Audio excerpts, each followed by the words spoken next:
চাঁপাইনবাবগঞ্জ শহরে যারা আলু পুরির ভক্ত তাদের জন্য একটা নাম নিশ্চয়ই পরিচিত, মাসুদ ভাই।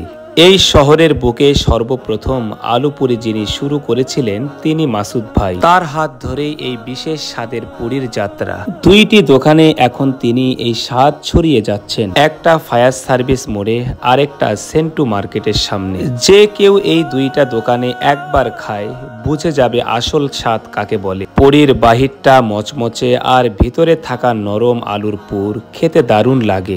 এখন মাসুদ ভাইয়ের দেখা দেখি আশেপাশে অনেকেই আলু পুরির ব্যবসা শুরু করেছেন। তারা সবাই চেষ্টা করেছেন ভালো কিছু দিতে, এটা সত্যি। কিন্তু যেটা মনে রাখতে হবে, যারা পথ দেখায় তারা সব সময় একটু আলাদা হয়। মাসুদ ভাই শুধু পুরি বিক্রি করছেন না, তিনি চাঁপাইনবাবগঞ্জের ফুড কালচারের এক নতুন অধ্যায়ের সূচনা করেছেন। তার দোকানগুলোর সামনে সবসময় দেখা যায় লাইন, ব্যস্ততা আর মুখ ভরা তৃপ্তি নিয়ে দাঁড়িয়ে থাকা মানুষ। তাই পরের বার যখন আপনি পুরি খেতে যাবেন, একবার ঘুরে আসুন ফায়ার সার্ভিস মোড় বা সেন্টু মার্কেটের সামনে মাসুদ ভাইয়ের দোকানে। চাঁপাইনবাবগঞ্জে আলু পুরি মানেই মাসুদ ভাই।